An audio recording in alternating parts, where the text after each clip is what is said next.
Last week I did a video on Adventist Church, Seventh-day Adventist Church, and as I promised, this week I have a video on the Jehovah's Witness. Let's go. William Miller began a movement, became known as the Adventist or Millerites movement in the early mid-1800s, and he predicted that Christ would appear on earth at least 3 times in 1874. In 1844, I'm sorry. After this disappointment, because obviously Christ didn't come, the group split into many different groups, two of which is known as the Seventh-day Adventists and the Advent Christian Church. In 1871, Nelson H. Babor, an Adventist preacher, who was a Millerite before, published his view that Christ will return in 1873. Then he didn't return. Then he said it would be in 1874. When Christ failed to return, he started teaching that Christ returned, but it was invisible.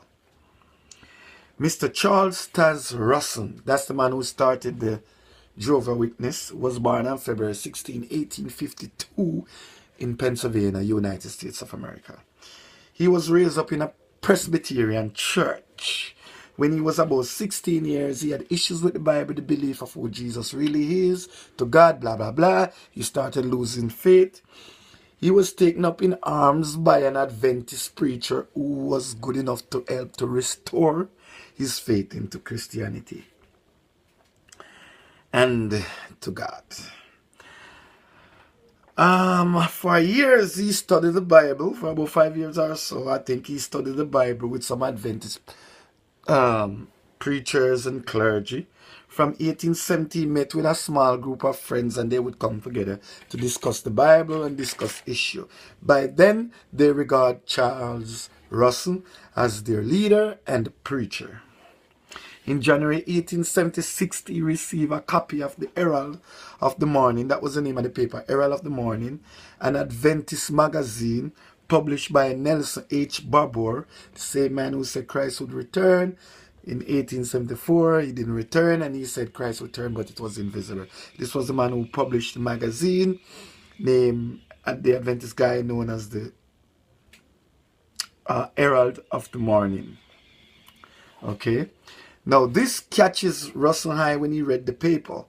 That's good. Christ came invisible in 1874. He catches Russell's eye. But what? The public did not believe Nelson.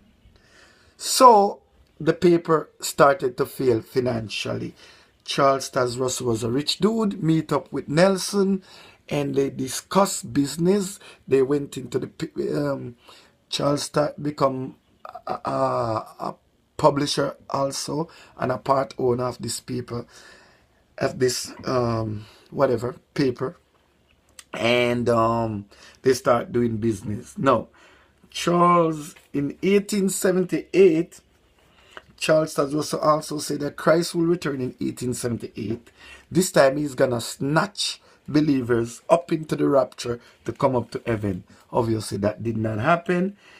And again, Nelson find excuses why this didn't happen. Even Charles Taz himself did not agree with Nelson to keep changing his doctrine and keep changing his belief. So Charles Taz also quit from the paper and he started his own paper known as the Zion Watchtower. He publishes his first copy in 1879.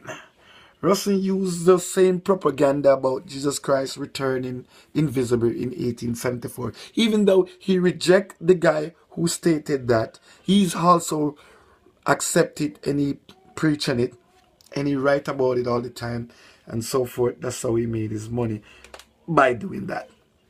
Now, this is the basic of how the Jehovah Witness Church started.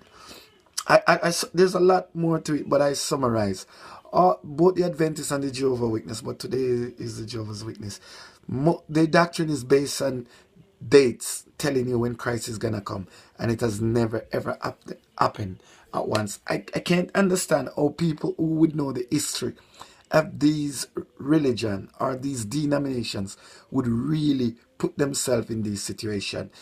That left me to think and to believe more that my research about religion has to be a mental thing. It has to be a situation, some neurological disorder in the brain. It really tells me that this is really so. Because how can you see the function of the way these things happen and you still join up? So, because Millerite published about God, blah blah blah, God gonna come, he didn't come. Then from Millerite you have the Adventist church that formed, and then between Adventist and Millerite you have the Jehovah's Witness church that formed. Because it's funny because but you know, Jesus and the Adventists also believe that you mustn't salute the flag, you mustn't have birthday, you mustn't believe in Easter, you mustn't believe in Christmas, which I do agree on most of those. And they also say you mustn't give blood, you mustn't give any organ, whether you're a family member or not. What else? Yeah, I did say you mustn't serve in the military, you mustn't salute the flag, blah blah blah, you mustn't vote. How can this topic have something to do with God? This has to be a particular person, personal opinion. How do you let one person opinion become your doctrine? It's it's crazy. They also say that Jesus Christ is the same as the Archangel Michael.